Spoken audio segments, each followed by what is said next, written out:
हाँ जी, हाँ जी, ये पीडीएफ आप, तो कौन से नाम से सर?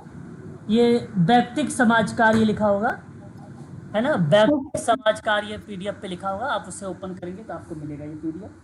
63 पेज का ये पीडीएफ है ना। लगभग इसमें सोशल नेटवर्क कवर किया गया है इसी एक पीडीएफ में, मेन मेन पॉइंट को रखते हुए।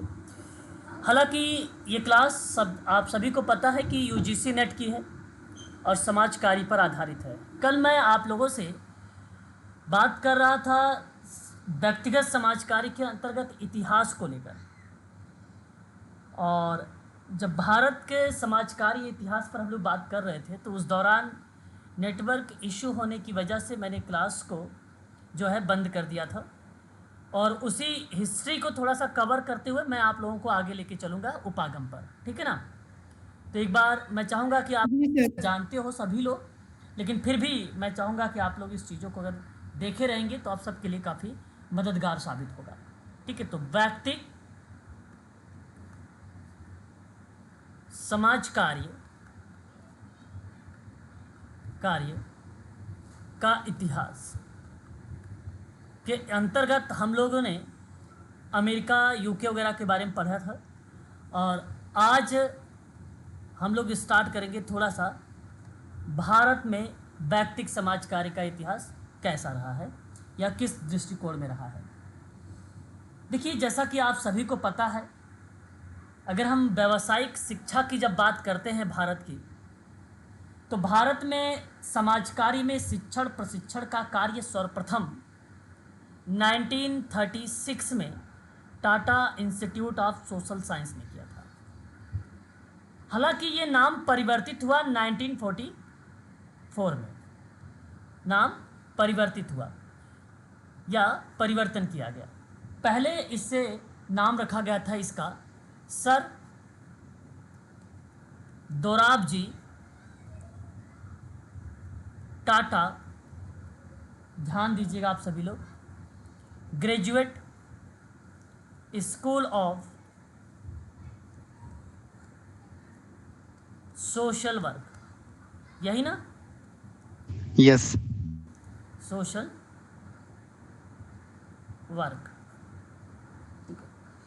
ये नाम आप सभी लोग भली भांति तरीके से परिचित हैं इस नाम से, कि sir Dorab ji Tata graduate school of social work की स्थापना 1936 में की गई थी, और टाटा टाटा रतन दादा भोय, सर दोराब जी ही नाम वही आता है, और इन्हीं के द्वारा इसकी स्थापना की गई थी।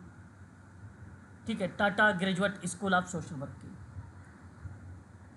बाद में इसका नाम परिवर्तित हुआ, नाम रखा गया Tata institute of social science. आप सभी को मैं बता दूं, उस समय जो प्रथम निर्देशक थे, या आप अध्यक्ष के रूप में भी कह सकते हैं, डॉक्टर वो, हाँ, नाम आपको पता होना चाहिए, डॉक्टर, बताइए क्या था, डॉक्टर डॉक्टर मानसठ। किलफर्ड या किलफोर्ड मैनसर्ट। ठीक है, ये नाम था, और सन 1936 से इनका कार्यकाल चला 1941 तक। उसके बाद professor J M Kumar Kumarappa का नाम आता है, 1941 से चले 1953 तक इनका कार्यकाल था। उसके बाद प्रोफेसर ए आर वाडिया का नाम आप लोगों ने सुना होगा, पेपर में आता रहता है इनका भी नाम, वाडिया। 1953 से लेकर 1962 तक का इनका जो है बेसिकली कार्यकाल रहा, प्रोफेसर ए आर वाडिया का। उसके बाद आप लोगों ने नाम सुना होगा प्रोफेसर एम एस गोरे का नाम, माधव सदाशिव गोरे। इनका कार्यकाल चला 1962 से लेकर 1982 के बीच इनका जो है कार्यकाल रहा। ये मैं क्रम के माध्यम में आप लोगों को बता रहा हूँ कि उसके अध्यक्ष के रूप में कौन कौन जो है बेसिकली टाटा इंस्टीट्यूट के बने हैं। ठीक है, उसके बाद अगर हम बात करते हैं प्रोफेसर, नाम आया सुश्री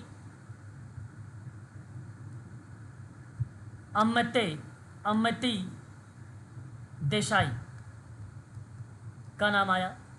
सन 1982 से लेकर 1995 तक का इनका कार्यकाल रहा। उसके बाद प्रोफेसर पार्थ एन मुखर्जी का नाम देखने को मिला, मुखर्जी का नाम, और इनका कार्यकाल रहा 1996 से लेकर 1999 तक का इनका कार्यकाल देखने को मिला। उसके बाद प्रोफेसर आर सिंह का नाम मिला, जहाँ आप लोगों ने सोशल एक्शन में नाम इनका दिखा होगा, प्रोफेसर आर सिंह का नाम। ये जो भी नाम मैं नोट करवा रहा हूँ ये परीक्षा में इनके नाम आए हुए हैं, ये बात ध्यान रखिएगा। ठीक है, पता चले कि जब नाम आ जाता है कभी कभी आप लोग सोचते यूनिक नाम आ गया, और पिछली बार एक आध दो क्वेश्चन में ऐसा हुआ है। ठीक है, इस बार मेरी पूरी कोशिश रहेगी कि आप लोग सभी शब्दों से रूबरू रहें। प्रोफेसर आर सिंह का नाम अगर हम बात करते हैं तो इनका कार्यकाल 2000 से लेकर 2018 तक का रहा है। उसके बाद प्रोफेसर एस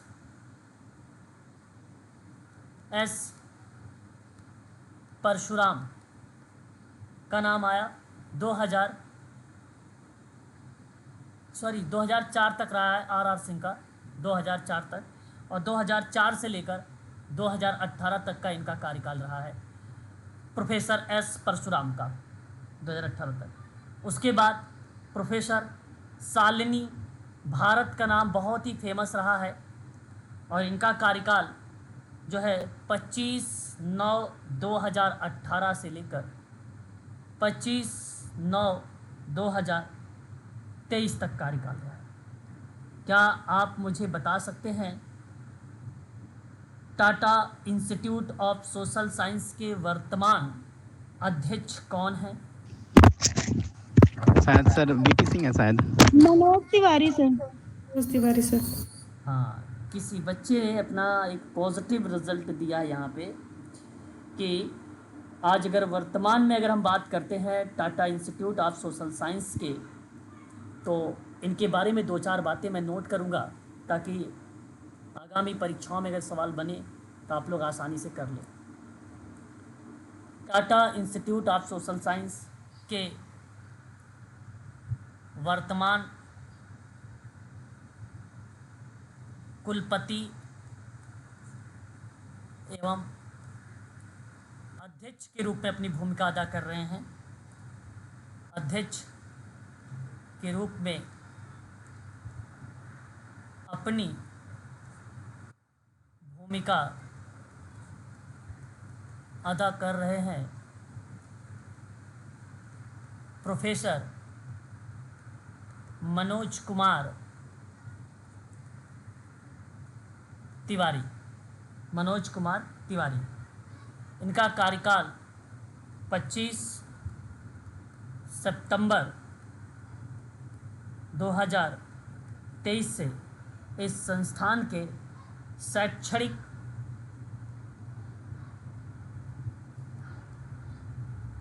और प्रशासनिक प्रमुख के रूप में कार्यरत हैं। प्रमुख के रूप में कार्यरत हैं। इसकी पीडीएफ मैं आप लोगों को साथ पहले भी दे रखा हूँ और एक बार दोबारा से मैं आप लोगों को शेयर कर दूंगा। ठीक है, निश्चिंत रहें। तो ये कुछ नाम थे जो मैंने भी आप लोगों को बताया है। और ये जो Tata institute of social science देखते हैं ना, ये बेसिकली भारत सरकार द्वारा मान्यता प्राप्त एक ड्रीम्ड विश्वविद्यालय है। टाटा इंस्टीट्यूट परीक्षा में आता है, याद रखेंगे आप सभी लोग। Tata institute of social science एक ड्रीम्ड विश्वविद्यालय है, विश्वविद्यालय है, और इसे मुख्य रूप से यूजीसी फाइनेंस करता है। इसे मुख्य रूप से यूजीसी यूजीसी क्या करता है? फाइनेंस। करता है, ठीक है। सर ये ये 1964 में आया, 1954 में। नहीं, हाँ, अभी इसकी बात हम करेंगे आगे, अभी आप इतना ध्यान रखें। इतनी चीज़ें आपको याद रखना है कि Tata institute of social science एक ड्रीम्ड विश्वविद्यालय है, और मुख्य रूप से अगर जब फाइनेंस की बात इसकी आती है तो हम लोगों को मिलता है यूजीसी का रोल। आपको बता दें 1944 में इसका नाम परिवर्तित हुआ है, Tata institute of social science कर दिया गया, ये बात ध्यान रखिएगा। 1948 में श्रम अधिनियम भी पेश किया गया था। श्रम समस्याओं को ध्यान में रखते हुए Tata institute of social science ने एक पॉइंट और बताता है कि 1948 में इसने श्रम अधिनियम पेश किया। श्रम अधिनियम जो है पेश किया, ठीक है, ये बात ध्यान रखिएगा आप सभी लोग। और मुंबई के देवनार में संस्थान का वर्तमान परिसर बेसिकली 1954 को तत्कालीन प्रधानमंत्री पंडित जवाहरलाल नेहरू थे। उस समय 1954 का वो वर्ष हमें देखने को मिला था संस्थान के वर्तमान परिसर के रूप में। हालांकि मुझे नहीं लगता कि सवाल बनाएगा, लेकिन जब इसे मुख्य रूप से यूजीसी फाइनेंस की बात करता है, या आप ये कह लीजिए कि संस्थान के इतिहास में एक महत्वपूर्ण मील का पत्थर मिलता है, जहां विश्वविद्यालय आयोग के द्वारा एक ड्रीम्ड विश्वविद्यालय के रूप में मान्यता प्राप्त हुई, तो वह प्रक्रिया आप कह सकते हैं कि 1964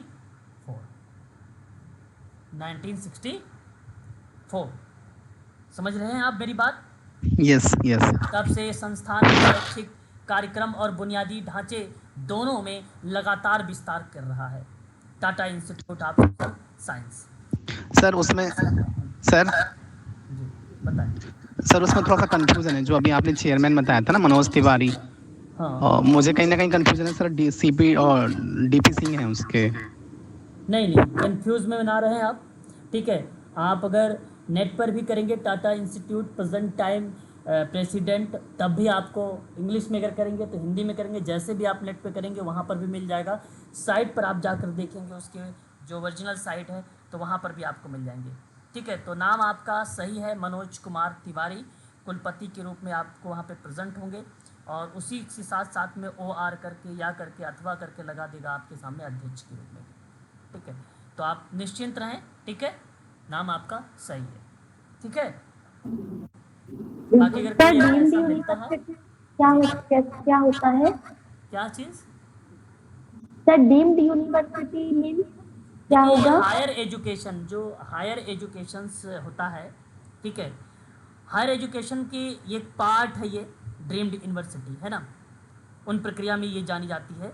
और ड्रीम्ड विश्वविद्यालय का अगर आपसे कोई पूछता है इसका मतलब, तो आप सिंपल सी बात में बताइए कि हायर एजुकेशन संस्थाओं को दी जाने वाली एक मान्यता प्राप्त विश्वविद्यालय है, और उसी ही ड्रीम टू बी यूनिवर्सिटी के रूप में भी जाना जाता है। ड्रीम्ड यूनिवर्सिटी को विश्वविद्यालय अनुदान आयोग अधिनियम 1956 की धारा के 3 के तहत मान्यता प्राप्त है।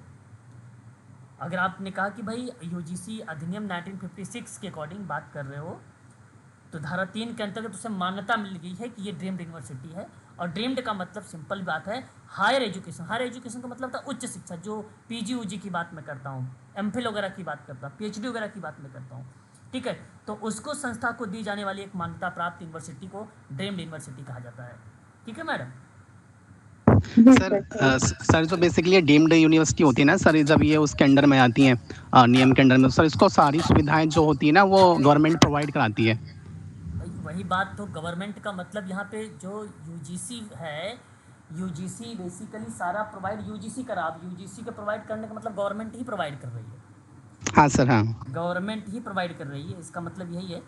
और ड्रीम्ड यूनिवर्सिटी का संचालन बेसिकली अगर आप ये कहें तो उसके प्राइवेट की तरह ही होता है, संचालन की प्रक्रिया प्राइवेट की ही तरह होगा, लेकिन यह केंद्र सरकार के शिक्षा मंत्रालय और यूजीसी के देख रेख में संचालित होता है। ये बात भी आप लोगों को ध्यान रखना चाहिए।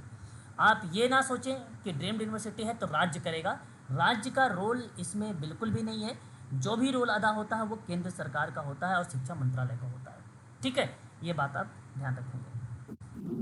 तब जी सर सेंट्रल यूनिवर्सिटी भी तो सेंट्रल गवर्नमेंट के ही अंतर्गत आती है, तो ये सेंट्रल सेंट्रल यूनिवर्सिटी भी है यूनिवर्सिटी और बिल्कुल। डीम्ड यूनिवर्सिटी अलग है क्या? नहीं नहीं, देखो वो तो अलग तो बनेगा। ड्रीम्ड यूनिवर्सिटी की रोल मैंने अभी आपको बता दिया कि उच्च संस्थाओं से मान्यता प्राप्त वाली एक संस्था मानी जाती है।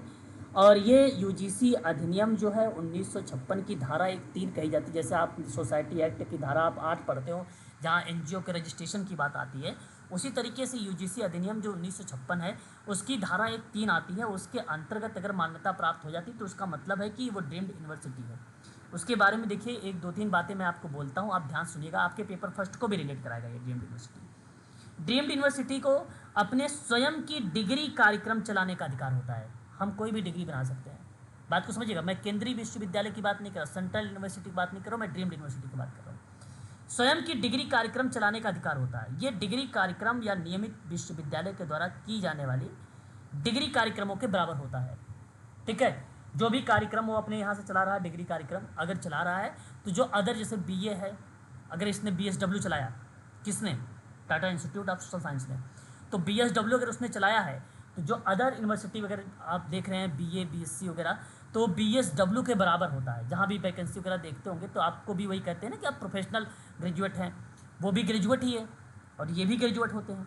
ठीक है, दोनों चीज़ें वहाँ पर आपकी एलिजिबिलिटी मानी जाती है। कभी कभी आप देखिए कुछ वैकेंसी निकलती है, कहता है कि एनी स्ट्रीम बट ग्रेजुएट होना जरूरी है। तो एनी स्ट्रीम का मतलब हुआ कि अगर बीएसडब्ल्यू आपने किया है, ग्रेजुएट है, तो आप अप्लाई उस फॉर्म को कर सकते हैं। ठीक है, डीम्ड यूनिवर्सिटी को प्रशासन में पूरी आज़ादी मिलती है, ये बात ध्यान रखेंगे। सीधे यूजीसी और शिक्षा मंत्रालय की देखरेख में ये कार्य होता है, परंतु इन पर राज्य सरकार का कोई सीधा दखल नहीं होता है। डीम्ड यूनिवर्सिटी में डीम्ड यूनिवर्सिटी अपने पाठ्यक्रम, प्रवेश नीति, फीस, छात्रों के लिए निर्देश तय करता है। डायरेक्शंस वगैरह इसी डीम्ड यूनिवर्सिटी के द्वारा ही दिया जाता है।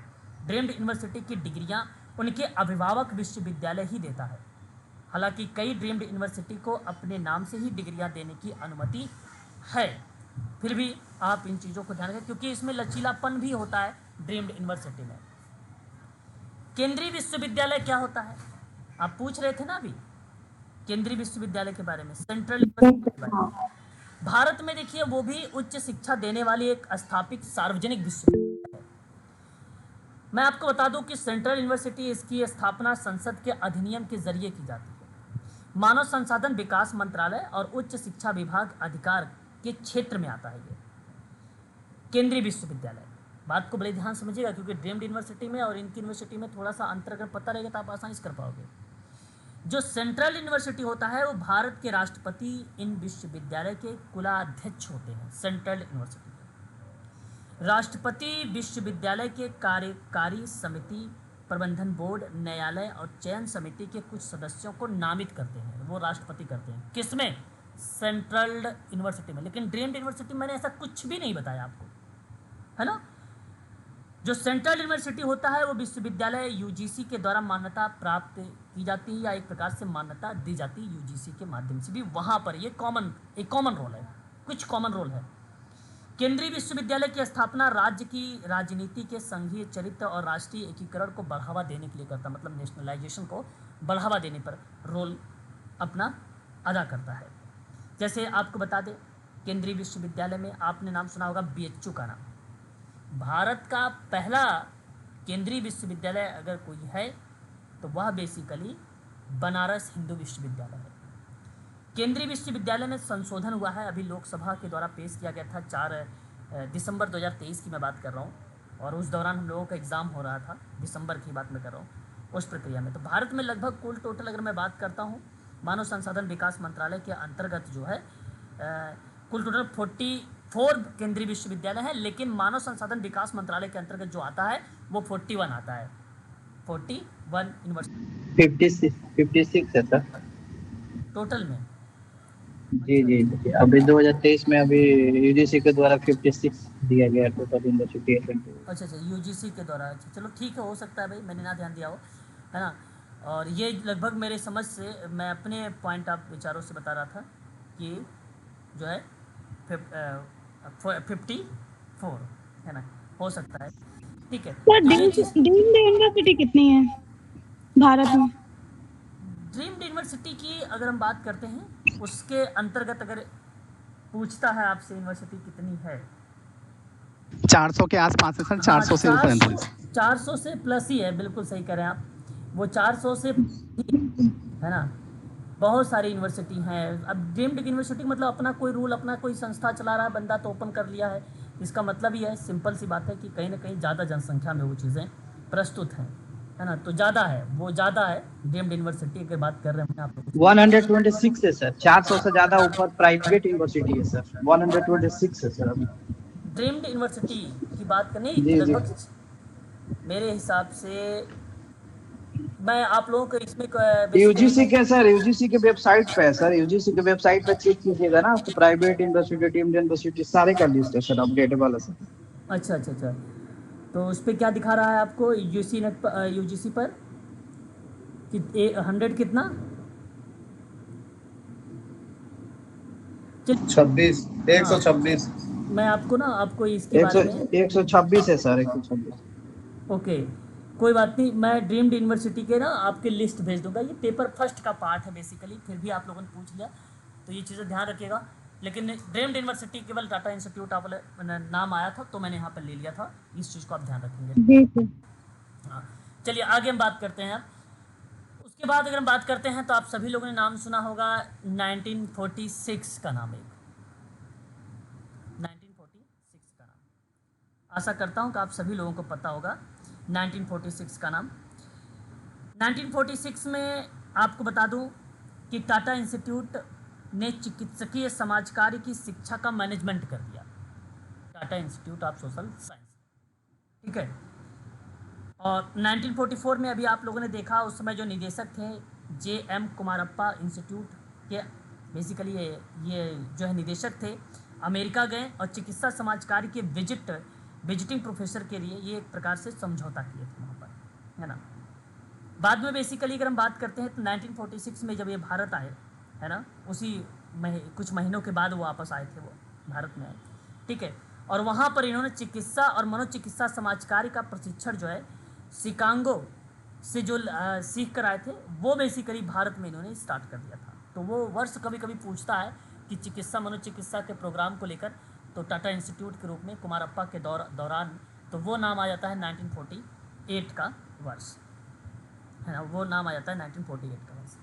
लेकिन मेरा कहने का आशा है 1946 में आपने एक नाम सुना होगा JJ हॉस्पिटल बॉम्बे का नाम, जहां प्रथम चिकित्सकीय सामाजिक कार्यकर्ता की नियुक्ति हुई थी। जी जी हाँ सर। सर इस बार 1946 पेपर में भी आया था। एग्जाम में भी आया था इस बार। हाँ, JJ हॉस्पिटल, है ना, बॉम्बे में प्रथम चिकित्सकीय समाज कार्यकर्ता की नियुक्ति की गई थी। और उस समय अगर हम बात करते हैं तो उसमें काफ़ी वृद्धि हो रही थी। आज चिकित्सकीय सामाजिक कार्यकर्ता न केवल सामाजिक चिकित्सा में बल्कि विशेषाकृत चिकित्सालय, क्लिनिक, पुनर्स्थापन केंद्रों में भी कार्य करने लगे हैं। अब धीरे धीरे व्यवसाय समाज कार्य हो गया, तो इसका मतलब है कि ये अपनी उन्नति की तरफ बढ़ रहा है।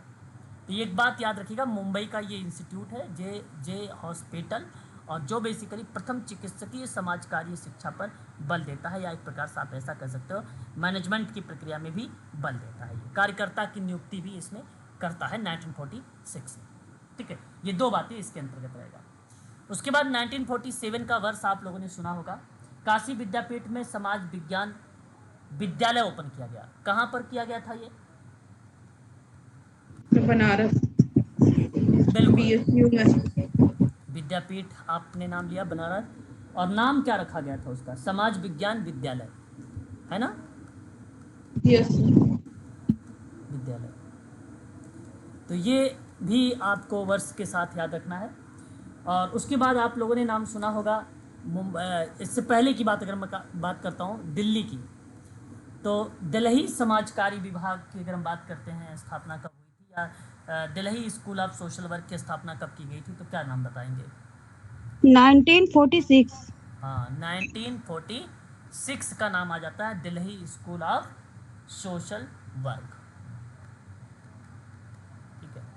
तो ये भी एक इम्पॉर्टेंट फैक्ट के रूप में आपको पता होना चाहिए।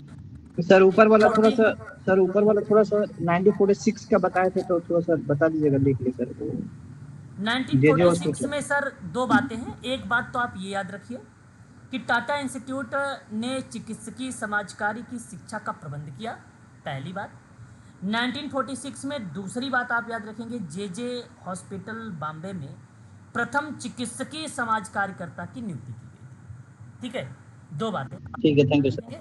और 1946 में एक तीसरी बात याद रखना है तो आप रख सकते हैं, Delhi school of social work की स्थापना हुई थी। ठीक है, तीन बातें। उसके बाद यहाँ पे मैं आप लोगों से 1946 हो गया ना, यहाँ पे भी 1946 क्यों लिख दिया मैंने, 1949 है ना। लखनऊ। हाँ, लखनऊ विश्वविद्यालय में समाज कार्य प्रशिक्षण प्रारंभ हो गया, लखनऊ है ना, याद रखेंगे आप लोग। विश्वविद्यालय में क्या ओपन हुआ था बताइए, लखनऊ विश्वविद्यालय में क्या ओपन हुआ था, समाज कार्य प्रशिक्षण, समाज का समाज कार्य प्रशिक्षण, प्रशिक्षण। ठीक है, याद रखेंगे।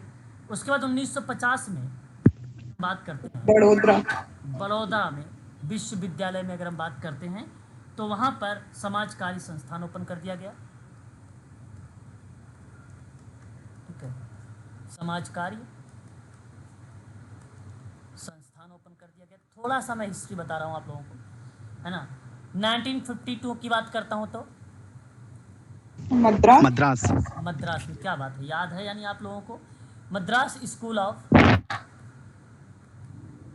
Social work. 1955 में सर आगरा। हाँ, 1955 में अभी आपने बताया मुझे, आगरा, आगरा में समाज कार्य शिक्षा, आगरा में समाज कार्य शिक्षा। ठीक है, तो बहुत बढ़िया शो नहीं कर रही है जी। ये वो नाम है जो बेसिकली, सर, स्क्रीन शो नहीं कर रही। क्या बात कर रही है सर, कर रही है सर। भाई, आप एक बार लेफ्ट सर कर। कर रही है। ठीक है, तो ये बेसिकली कुछ ऐसे इम्पॉर्टेंट इंस्टीट्यूट थे जो मैंने आपको बताए हैं, परीक्षा में ये वन लीनियर के रूप में, फैक्ट के रूप में आपके सामने प्रस्तुत होते हैं। ठीक है ना। सर एक बार 1948 का बताइए सर, एक बार में। 1948 मैंने कोई वर्ष का जिक्र नहीं किया, 1948 का जिक्र मैंने नाम नहीं किया, मुझे जहाँ तक उम्मीद है। 1950 किया है, 1952 किया है, 1955 किया है, 1949 1946 के ऊपर में सर आपने लिखा था 1948 का। क्या बात है, लिखा है मैंने, तो देखता हूँ वहाँ पे क्या मैंने मेंशन किया है। 1948, ओके, ये देखिए 1948 का मैं आपको बता दूं, जो 1948 का मैंने नाम यहाँ पे मेंशन किया है सर, ये वो है जहाँ बेसिकली जी.आर. बनर्जी चिकित्सा तथा मनोचिकित्सा समाज कार्य में प्रशिक्षण हेतु शिकागो गए और वापस आकर इन्होंने बेसिकली अपना कार्यभार संभाल लिया था 1948 में। तो उस समय 1948 में चिकित्सा समाज कार्य को लेकर, है ना, प्रशिक्षण संस्थानों को लेकर, भारतीय स्वास्थ्य समस्याओं को समझने को लेकर एक चिकित्सालय ओपन किया था 1948 में। वो role Tata institute of social science का आएगा। जी थैंक यू सर। ठीक है, तो ये 1948 का वर्ष यहाँ पर आएगा। ठीक है, आगे बात करते हैं। अब हम लोग बढ़ेंगे नेक्स्ट पर, और ये देखिए आप सभी लोगों के सामने व्यक्तिक समाज कार्य के उपागम हैं, है ना। हम अब बात करने वाले हैं आप लोगों से कुछ अप्रोच पर, या आप ये कह लीजिए उपागम पर। देखिए, उपागम में अगर मैं आप लोगों से बात करता हूँ तो व्यक्तिगत समाजकारी में उपचार की प्रक्रिया में बहुत से अभिगम का प्रतिपादन हुआ है, और ये बात आप सब भली भांति तरीके से जानते हैं। बहुत सारे व्यक्तिगत समाजकारी के उपचार की प्रक्रिया में ये चीज़ें लाई गई हैं, जो है अप्रोचेस। इन्हीं अभिगमों का आधार विभिन्न समाज वैज्ञानिकों के विचार रहे जो समय समय पर आते रहते हैं, है ना। मैं यहाँ पर अगर बात करूँ, व्यक्तिगत समाजकारी सेवा में समस्या की प्रकृति को समझने या समझाया गया उपागम के माध्यम से। किसके माध्यम से? उपागम के माध्यम से उसके नेचर के या उसकी प्रकृति को समझाया गया कि सेवार्थी के मनोविश्लेषणात्मक अध्ययन की व्याख्या की गई, सामाजिक व्यक्तिक सेवा कार्य में निदान और उपचार के चरणों की विवेचना की गई। ये सभी क्रियाएं बेसिकली उपागम के अंतर्गत देखने को मिले हम लोगों को। ठीक है, और आप कहीं कहीं इसे सिद्धांतों का नाम भी देते हैं कुछ लोग, कुछ लोग इसे सिद्धांतों का भी नाम देते हैं, है ना। तो इन सिद्धांतों में अगर हम बात करते हैं, उस समय प्रचलित विचारधाराओं का प्रभाव देखने को मिलता है। विभिन्न विचारकों के आपसी मतभेद, वे सिद्धांतों को विकास को लेकर अपनी भूमिकाएं, उन लोगों ने अपने अपने विचार को प्रकट किया, अपने अपने विचारों को प्रकट किया।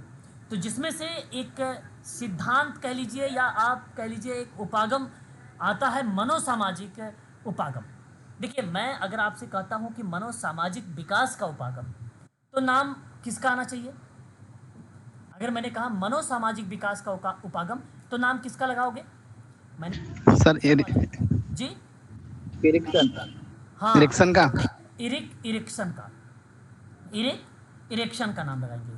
और यदि मैं आपसे कहता हूं कि मनोसामाजिक विकास या सॉरी मनोसामाजिक उपागम का नाम, तो अब आप लोगों का नाम किसका आना चाहिए? गार्टन हैमिल्टन का। तो देखिए, व्यक्तिगत सामाजिक कार्य सेवा में अगर हम बात करते हैं, तो यह एक ऐसी प्रणाली है जिसमें नए अनुभवों और नए ज्ञान के आने से, मेरी बात को बड़े ध्यान सुनिएगा केवल, ठीक है। मैंने कहा नए अनुभव और नए ज्ञान के आने से उनकी अवधारणाओं में क्या होता है? परिवर्तन होता है। अभी आपकी अगर हम बात करते हैं, तो आपके अंदर अगर नए अनुभव आ जाए, नए ज्ञान आ जाए, तो सिंपल सी बात है, आपका कॉन्सेप्ट और आपका विचार कुछ अलग होगा, ठीक है। थोड़ा सा होल्ड रखिएगा, बस, ज़्यादा नहीं, थोड़ा सा होल्ड रखना है आपको। गार्टन हैमिल्टन का नाम आता है इसके उपागम में, अगर बेसिकली हम बात जब करते हैं तो गार्टन हैमिल्टन महोदय ने कहा कि नए अनुभव और नए ज्ञान के बारे में जब अपनी अवधारणाओं को दिया, तो उस समय व्यक्तिगत समाज कार्य के मनोसामाजिक सिद्धांत हुआ, और समय समय पर कई सिद्धांत से ये प्रभावित भी हुआ। इसलिए कुछ लेखक इसे जो है मनोसामाजिक उपागम को ही निदानात्मक शैली मानते हैं, इसे ही निदानात्मक शैली मानते हैं। कुछ किताबों में आपको ना निदानात्मक उपागम मिलेगा। जैसे मैं आपसे बात करूं, उत्तराखंड की किताब अगर आप शायद देखेंगे, तो उसमें डालोगे व्यक्तिगत समाज कार्य की उपागम, तो वहाँ पे निदानात्मक उपागम मिलेगा। ये वही निदानात्मक उपागम है जिसे हम लोग यहाँ पर मनोसामाजिक उपागम कह रहे हैं, ठीक है। तो वहाँ पे जन्मदाता के रूप में अगर किसी का नाम आया, तो वो दो विद्वानों का नाम आया, जहाँ निदानात्मक उपागम का नाम देखने को मिलता है। गार्टन हैमिल्टन वहाँ पर भी हैं, और साथ में जुड़ गए हैं एक नाम और, मैरी रिचमंड का। तो इनका भी विचार इसमें आ जाता है। तो गार्टन हैमिल्टन ने दो किताब लिखी। एक किताब का नाम है basic concept in social case work. इस किताब में व्यक्तिगत समाज कार्य के बारे में जिक्र किया, ठीक है। और उसके बाद अगर हम बात करते हैं इस किताब में, यही किताब आगे चलकर बनती है, आगे चलकर निदानात्मक संप्रदाय के नाम से जानी जाती है। और उनके अनुसार मनोसामाजिक सिद्धांत की प्रमुख विशेषता फिर क्या बनती है कि विचार व्यवस्था का खुलापन, और इसमें नए ज्ञान, नवीन आंकड़ों तथा नए अनुभवों के द्वारा परिवर्तन आता है। तो ये थोड़ा सा आप लोग अपनी फ़ोन को ना रोटेट कर लीजिएगा और स्क्रीन को जूम कर लेंगे, तो आपको साफ दिखाई देगा, ठीक है। थोड़ा सा फंट इसका जो है छोटा है, इसलिए मैं कह रहा हूँ आप लोगों से, ठीक है। तो आपको, क्योंकि लाइव क्लासेस है ना, आपको साफ दिखेगा, ठीक है। तो यहाँ पर आप यह ध्यान रखने वाली बात है कि विचार व्यवस्था का खुलापन है, और नए ज्ञान, नवीन आंकड़े और नए अनुभव की जैसी चीज़ों को जो है बेसिकली प्रस्तुत किया गया इसमें 1937 में। 4 साल बाद 1941 में, ठीक है, 4 साल बाद 1941 में दूसरी एक किताब आई, the underlying philosophy of social case work. ये 1942 में आया, सॉरी 1941 में आया ये किताब। अब हैमिल्टन ने इस किताब में निदानात्मक और कार्यात्मक जो अवधारणा है, जो संप्रदाय है, उनके बीच के अंतर को स्पष्ट करता है। बात आता है निदानात्मक और कार्यात्मक। देखिए, यूजीसी में इतना डीप में भी नहीं जाएगा कि the underlying philosophy of social case work में किस अवधारणाओं को लेकर बात किया, इतना डीप में नहीं जाएगा। अगर फिर भी जाएगा तो आपको मैं बता दे रहा हूँ, ये चीज़ें आप ध्यान रखिएगा, अभी तक पेपर में आया नहीं है इस तरीके के सवाल। तो इन्होंने अपने लेखों में मनोसामाजिक सिद्धांतों का जो है बेसिकली उल्लेख किया, और आज यही सिद्धांत व्यवस्था सिद्धांत उपागम बन गया है। तो व्यवस्था सिद्धांत उपागम बन गया है, लेकिन नाम अगर आपको आ जाए कि व्यवस्था सिद्धांत का उपागम किसने दिया है, तो वहाँ पर नाम हैमिल्टन का नहीं आएगा, तो लुंडविन वार्टा लैम्फी का नाम आ जाएगा, सिस्टम थ्योरी हो जाएगी वो, है ना। ये नाम केवल दिया गया है कि आज ये जाना जा रहा है या एक प्रकार से ये रूप अदा कर रहा है वहाँ पे, बस इतनी बात ध्यान रखिएगा। और इसी सिद्धांत में निदान और उपचार का कार्य व्यक्ति के संपूर्ण स्थितियों का अवलोकन, निरीक्षण, प्रशिक्षण के बाद किया गया, ये चीज़ है।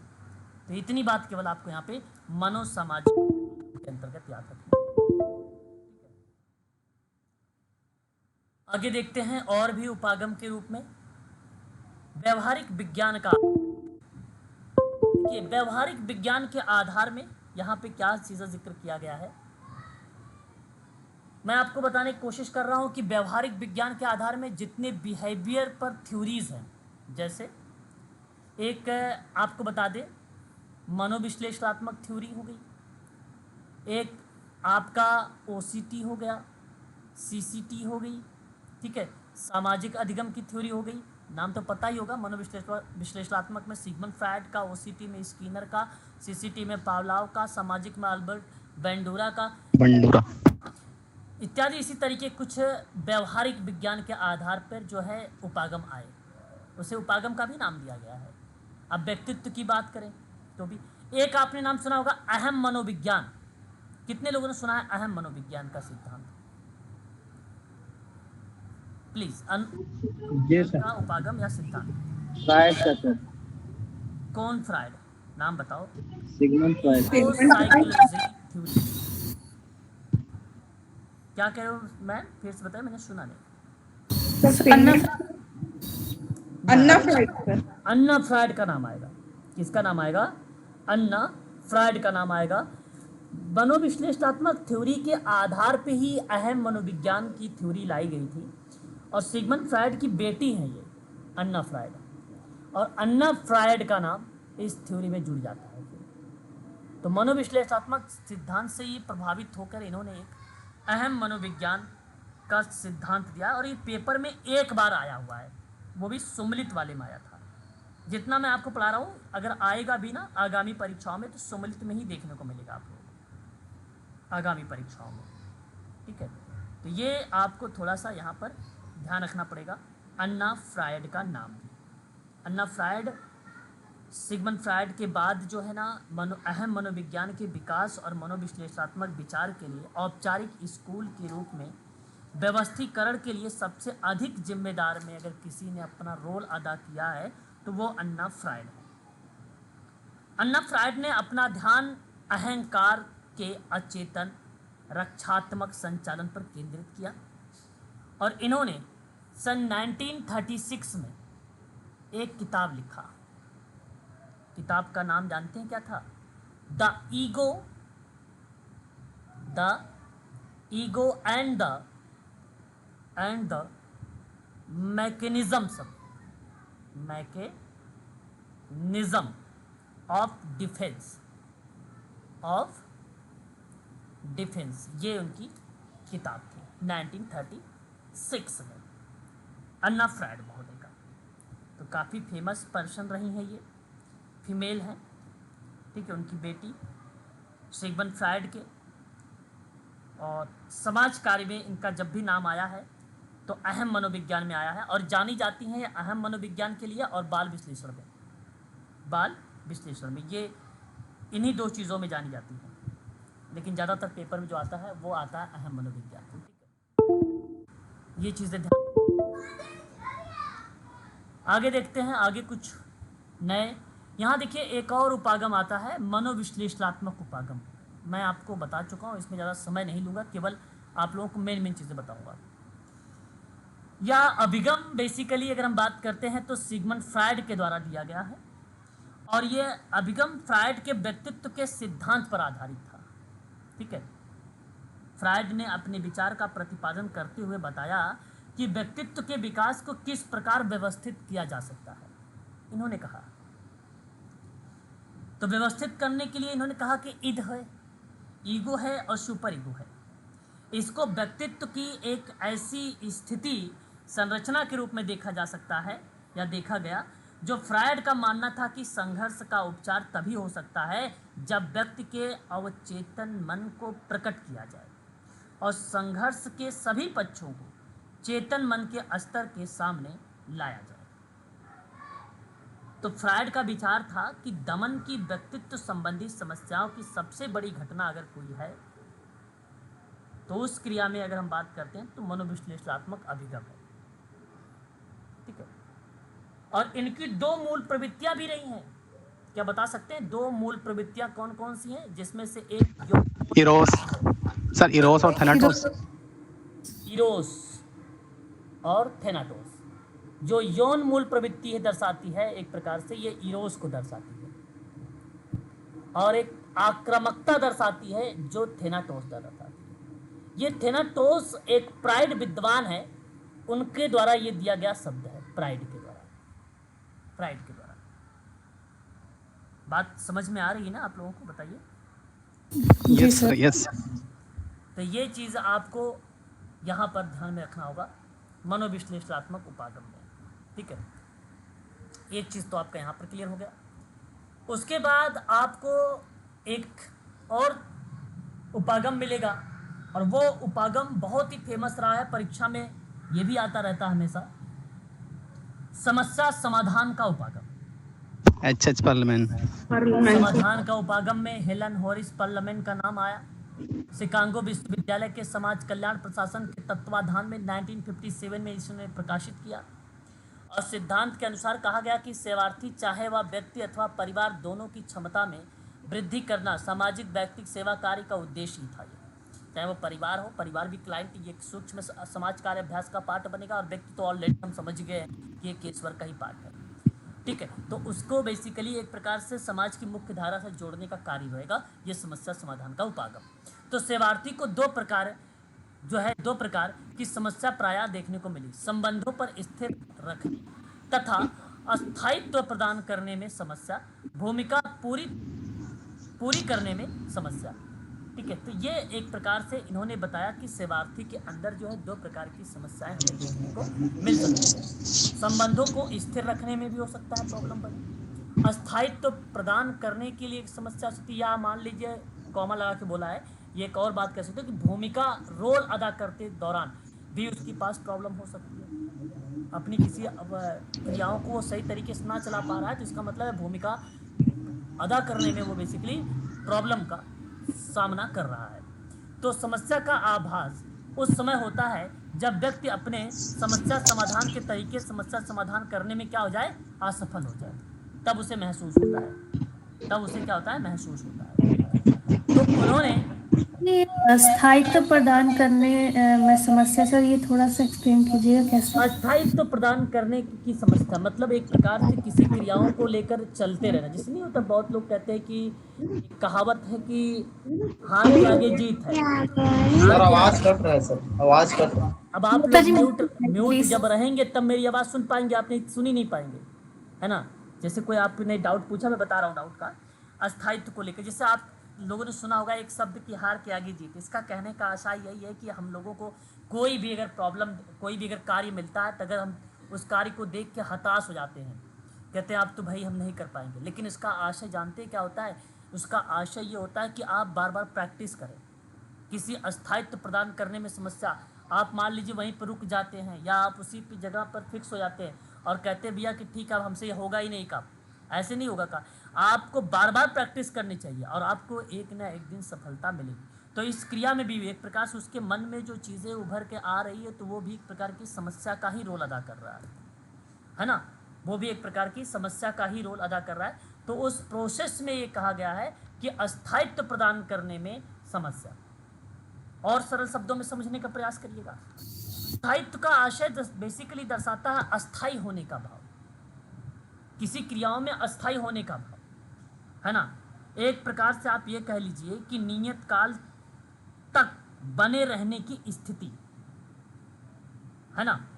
तो जहां आप ये समझ लेते हैं कि हमारे जीवन काल में सामान्य संचालन की चुनौतियों का सामना करने पर, है ना, हमें इत्यादि विभिन्न प्रकार की समस्याएं देखने को मिल सकती है भविष्य में, और उसके आभास लगाकर, उसका अनुमान लगा के आप उस कार्य को छोड़ देते हैं। ये प्रॉब्लम है ना। तो आप लोग नहीं कहते काउंसलिंग करना है लोगों का, तो काउंसलिंग का मतलब समस्या समाधान का उपागम लगा रहे हो आप, काउंसलिंग कर रहे हो तो उसे समाज की मुख्य धारा से जोड़ रहे हो। ठीक है मैम। जी सर। यहाँ पर अगर हम बात करते हैं तो इनके द्वारा 3 शब्दों के बारे में जिक्र किया गया। समस्या समाधान के निम्नलिखित साधनों में से जब बाधा उत्पन्न होता है तभी व्यक्ति समायोजित उचित तरीके से करने में असफल हो जाता है। तो उस दौरान में यहाँ पर आप देख सकते हैं, एक शब्द है संप्रेरणा, दूसरा है क्षमता, तीसरा है अवसर। अवांछित तरीकों से अपनी क्षमता का समस्या समाधान में उपयोग करना, तो उस संदर्भ में ये शब्द लिया गया है संप्रेरणा। क्षमता क्या कहता है, स्क्रीन जूम कर लीजिएगा आप लोग। अवांछित तरीकों से समस्या के संदर्भ में कार्य करना या अपनी क्षमता का समस्या समाधान में उपयोग करना। तीसरा अवसर, समस्या समाधान के उचित अवसर प्रत्यक्षीकरण में कमी। परसेप्शन जानते हैं, अभी मैंने हाल ही में आपको बताया परसेप्शन, अचानक कोई आइडिया आ जाना, है ना। जो चिंपैंजी का था, जहां एक छड़ी से दूसरी छड़ी में डाल रहा था, वो क्या बन रहा था, प्रत्यक्षीकरण ही तो बन रहा था, अचानक आ गई। और उसी के अवसर में आपको क्या आ गए, कमी आ जाए, आप तर्क वितर्क करने में अपने आप को असहाय महसूस कर रहे होते हैं। तो उस दौरान अगर आप असफल हो रहे हैं तो वो कहने का मतलब है अवसर ज़्यादा से ज़्यादा उनको प्रोवाइड कराया जाए। तो ये 3 चीज़ें थी, हालांकि पेपर में अभी तक तो नहीं आया, लेकिन फिर भी आप इन 3 शब्द ध्यान रखिए, क्षमता, संप्रेरणा और अवसर। ठीक है, ये थी समस्या समाधान के प्रारूप के बारे में। और भी नीचे कुछ दिया हुआ है, यहाँ पर भी आप देख सकते हैं। पावलोव की थ्योरी देखो मैं आपको पढ़ा चुका हूँ, यहाँ पर भी आपको डीप में मिल जाएगा, देखो लिखा हुआ है सन 1904 में। ठीक है, ये मैं आपको बताने से कोई फायदा है नहीं, मैं पहले ही बता चुका हूँ। थॉर्नडाइक के योगदान के बारे में बता चुका हूँ, नहीं बताया हूँ, बताइए। तत्परता का नियम, अभ्यास का नियम, प्रभाव। क्लियर सर, क्लियर है सर ये। ठीक है, तो जो चीज़ें आप लोग ने कर रखे हैं उसको बताने से कोई फायदा है नहीं, बार बार रिपीट होगा वही, है ना। हम आगे बढ़ेंगे। चिकित्सकीय समाजकारी इधर आ गया है, ये यूनिट नंबर 9 का भी पार्ट थोड़ा सा रिलेट होता है, इसलिए मैंने यहाँ पे डाल दिया था। इसको भी आप चाहो तो देख सकते हो, पर कोई भी ऐसा कंटेंट नहीं है जो आप सबके लिए अनुचित हो। तो यहाँ तो बेसिकली ये PDF समाप्त होती है। अब मैं आगे आप लोगों से बात करूँगा।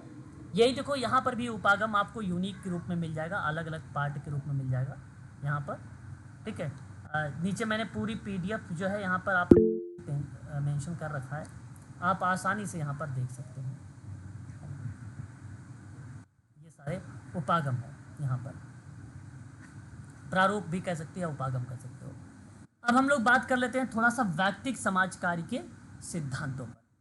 ठीक है, जी सर। किया जाए कि वैयक्तिक समाज कार्य के कौन कौन से सिद्धांत होते हैं, या आप ये कह लीजिए प्रिंसिपल्स होते हैं।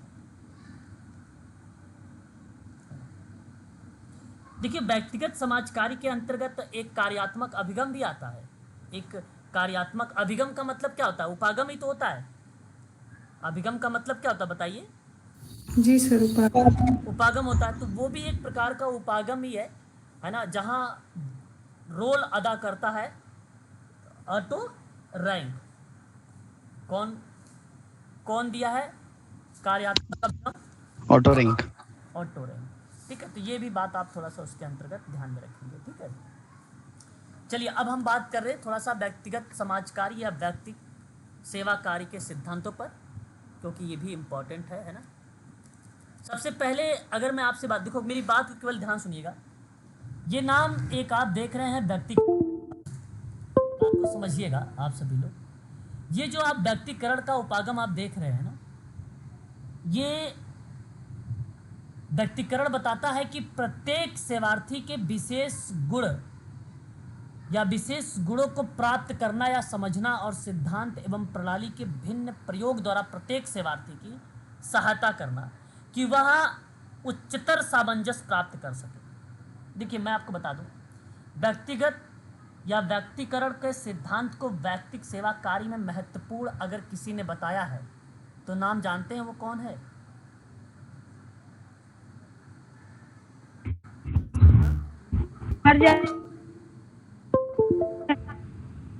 जी, वर्जाइना रॉबिन्सन। मेरी आवाज क्लियर है कि ब्रेक हो रही है? सब ब्रेक हो रही है। आवाज ब्रेक हो रही है? नहीं यार, ऐसा तो ठीक है सर। कोई रोल अदा करता है तो वर्जीनिया रॉबिन्सन का नाम आता है। दूसरी बात मैं आपको एक चीज़ और बताऊंगा कि मैरी रिचमंड के द्वारा भी ये सिद्धांत पर जोर दिया गया है, तो इसका नाम भी नहीं भूलेंगे हम लोग। पता चले आप मैरी रिचमंड का नाम एलिमिनेट करें, ऐसा कुछ नहीं करना। तो मैरी रिचमंड के द्वारा भी इस सिद्धांत पर बल दिया गया और इस सिद्धांत के अनुसार प्रत्येक व्यक्ति की विशेष विशेषताओं को समझने का प्रयास किया गया है। आप सभी लोगों को पता है कि हर एक व्यक्ति यूनिक होता है कि नहीं? उसके विचार, उसके अवधारणाएं, उसके कॉन्सेप्ट अलग है। शारीरिक रूप से व्यक्ति वो समान नहीं है, मानसिक, सामवेगिक इत्यादि में भिन्नता पाई जाती है। जब तक सेवार्थी की समस्याओं को अलग अलग नहीं समझा जाएगा तब तक उसे उचित लाभ ही नहीं मिल पाएगा। ये कौन सा सिद्धांत कह रहा है? ये व्यक्तिकरण का सिद्धांत कह रहा है। और व्यक्तिकरण का सिद्धांत कहने का आशय क्या है? यही आशय है कि वह अद्वितीय है, यूनिक है। कौन? सेवार्थी, व्यक्ति, मनुष्य, है ना? तो आधुनिक व्यक्तिक सेवा कार्य सेवार्थी क्या हुआ? केंद्रित हुआ। सेवार्थी क्या हुआ? केंद्रित हुआ। और यह व्यक्ति विशेष की समस्या पर निर्भर करता है। निदान और उपचार का कार्य भी अलग अलग होगा। भाई अगर उसकी समस्या यूनिक है तो निदान और उपचार का कार्य भी यूनिक होना चाहिए। समाज कार्य में सामान्य मानव प्रकृति की विशेषता का ज्ञान प्रदान किया जा सकता है। इस प्रकार आप कह सकते हो कि ज्ञान के व्यक्तिक कार्यकर्ता को विषयगत और वस्तुगत विचार, भावना, समस्या, कठिनाई को समझने में मदद मिलती है। तो इस प्रक्रिया में नाम आता है। अब आप सोच रहे हैं कि व्यक्तिकरण के सिद्धांत में आपका रोल क्या होगा, आपकी भूमिका क्या है, बताइए जरा रितु। क्लाइंट को सर एक यूनिक पर्सन की तरह उसको मानना सर। अच्छा जी। और उनको ट्रीट करना। ठीक। सेवार्थी जैसा है वैसा उसको स्वीकार करना। नहीं नहीं नहीं, ये मैं वो बात नहीं, आपने स्वीकृति का सिद्धांत बता दिया। व्यक्तिकरण के मीनिंग को बताइए। व्यक्तिकरण में आपका क्या रोल है? सर उसके विशेष गुणों को ज्ञात करके उसकी समस्या सुलझाना। ये भी आप कह सकते हो, बिल्कुल। देखिए सुनिए मेरी बात को। आपका रोल है विभिन्न जो उसके पास समस्या है उन समस्याओं से उसे निजात दिलाना। निजात का मतलब समाधान करना। आपका रोल है कि मानव व्यवहार का स्पष्ट ज्ञान होना चाहिए आपके पास। आपका रोल ये भी है कि सेवार्थी की बातों को सुनना है आपको ध्यानपूर्वक और अवलोकन करने की क्षमता आपके अंदर होनी चाहिए। मतलब जो बोल रहा है वो कहाँ तक सत्य है, कहाँ तक सत्य नहीं है, यह अनुमान वगैरह के पास आपके पास अनुभव होना चाहिए। आपके पास सेवार्थी की प्रगति के साथ साथ कार्य करने की योग्यता भी होनी चाहिए। आप में कार्यकर्ता की भावना को समझने की योग्यता के साथ साथ परिप्रेक्ष्य को बनाए रखने की भी योग्यता होनी चाहिए। उसके पॉइंट ऑफ व्यू, है ना, दृष्टिकोण, ये चीज़ें आपके अंदर होनी चाहिए। तो ये बताता है व्यक्तिकरण का सिद्धांत। ठीक है। एक आता है भावनाओं के उद्देश्यपूर्ण प्रकटन का सिद्धांत। देखिए मनुष्य सभी जीवों में सर्वश्रेष्ठ जीव है, ये बात आपको पता होनी चाहिए और जानते भी हैं, है कि नहीं? जी सर। है ना? तो आप ऐसा भी कह सकते हो कि भी ऐसा इसलिए है क्योंकि मनुष्य जो सभी प्राणियों से बुद्धिमान है, क्योंकि उसमें ज्ञान भंडार है, चेतना है, भावना है इत्यादि का समावेश होता है। और मनुष्य में पशुवत विशेषताएं भी हो सकती हैं। पशुवत विशेषता क्या हो सकती है? श्रेया है क्लास में, बताओ। असामाजिक तत्वों का होना। ओके, असामाजिक तत्वों का होना, बिल्कुल बिल्कुल सही बात कर रहे हैं। अब असामाजिक तत्वों का होना हरिओम जी कैसे, कुछ एग्जाम्पल के तौर पे बताइए।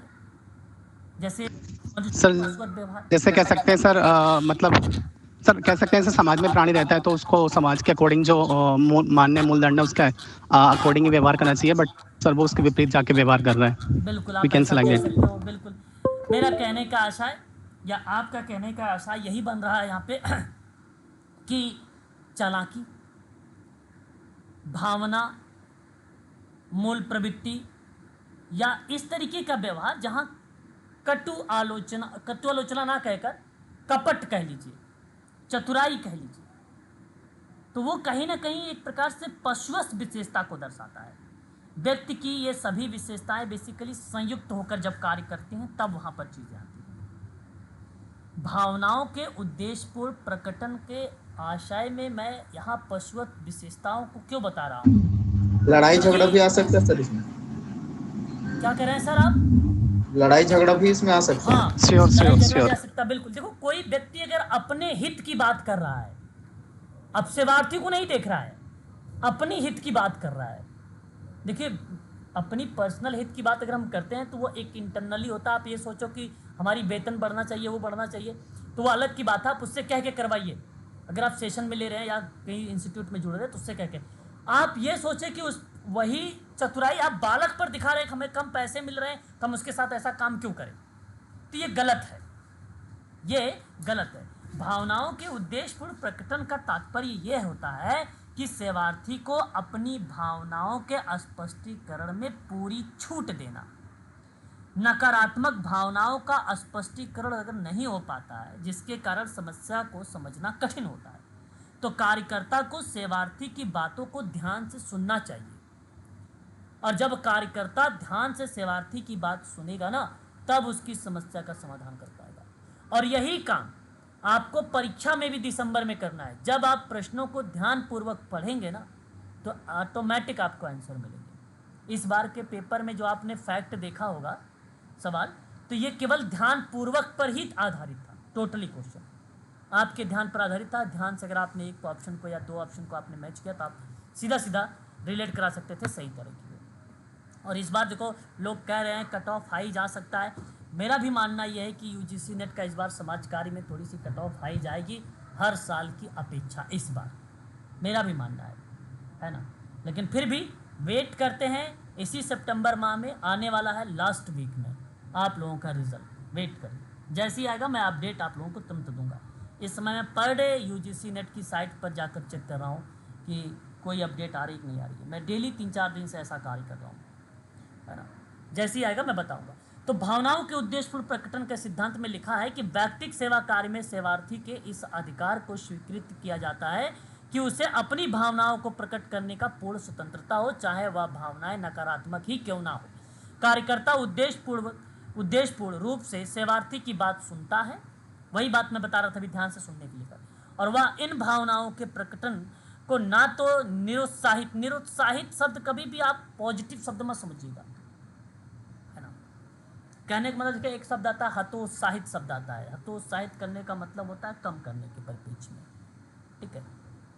निरुत्साहित करता है और ना ही उसकी निंदा करता है। कभी कभी वह सक्रिय रूप से उसके प्रादुर्भाव की उत्तेजना देता है, और जहां ऐसा करना चिकित्सा के दृष्टिकोण से उपयोगी है, अर्थात सेवार्थी की सहायता की जाती है ना। वह अपनी भावनाओं का प्रकट कर इस प्रकार करे कि उससे समस्याओं का अध्ययन, निदान, चिकित्सा में सहायता मिले, है ना। ये चीज़ें आपके पास होना चाहिए। और भावना बिना उद्देश्य प्रकट कराने का कोई अर्थ ही नहीं, समझ गए आप। जहां तक संभव होता है बातचीत का रुख बदलने में सहायता करता है। अब थोड़ी सी बातों को बदल दीजिए, फिर आगे अपने पॉइंट पे आ जाइए। कभी भी अगर हम आपसे बात करें, एक मेडिकल सोशल वर्कर अगर आप सभी लोग हैं, कभी उनको फील मत कराइए कि आप सर्वे कर रहे हो, आप उनसे डेटा कलेक्ट कर रहे हो। आप उनसे बातों से ही बेसिकली क्या करें, पूरे डेटा निकाल लें। क्या नाम है आपका, अच्छा आप कहाँ रहते हैं, ठीक है।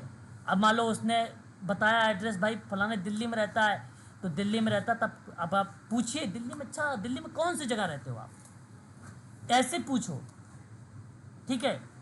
एक सामाजिक कार्यकर्ता इसी तरीके से बातचीत के माध्यम से ही बेसिकली उसकी भावनाओं को समझ पाता है, इसी तरीके से।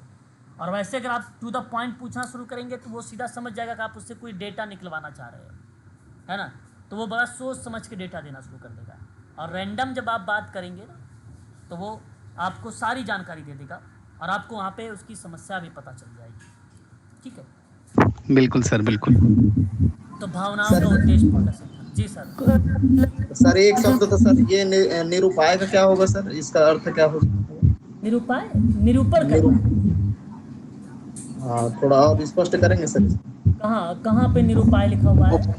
मैं पढ़ा था सर, लेकिन निरुपाय उपचार, निरुत्साहित शब्द पूछ रहे हो ना आप? नहीं, निरुपाय बोल रहा हूँ। एक जगह मैंने पढ़ा था लेकिन उसका अर्थ समझ नहीं पाया था। अच्छा। निरूपाय, देखो उपाय करने का मतलब एक प्रकार से ये होता है कि जिसमें हम किसी क्रियाओं को लगाने के परिप्रेक्ष्य में बताते हैं। किसी शब्दों को अगर हम बात करें, कोई टेक्निक, कोई विधि, कोई मेथड वगैरह लगाने की बात करते हैं।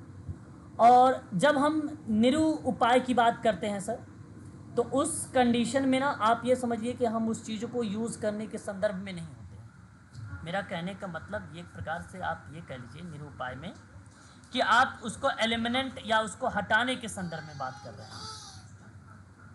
है ना? जी सर। जैसे उपाय करने का मतलब हम किसी चीज़ में यूज़ करते हैं, यही ना? और जी। आपसे जब वही कहता हूँ निरुपयोगी, जो उपयोग में ना आ सके, तो निरुपाय मतलब वो व्यर्थ है, वो निरर्थक है, यही ना निरुपाय? जी सर। हाँ, यही ना निरुपाय। तो इसका मतलब यही होता है ना? बता दीजिएगा। हाँ, इसका अर्थ यही संबोधित करता है। अगर आप यहाँ पे देखिए, एक शब्द मैंने सर्कल में बना रखा, निरुत्साहित शब्द। मैं सोचा आप ये पूछ रहे हैं। निरुत्साहित शब्द का जो आशय बनता है जिसका उत्साह नष्ट कर दिया गया हो। हतोत्साहित, बिल्कुल, कमी के परिप्रेक्ष्य में, है ना? तो वो चीज़ होता है जो किसी को किसी चीज़ के बारे में ना कम आत्मविश्वास हो, है कि नहीं?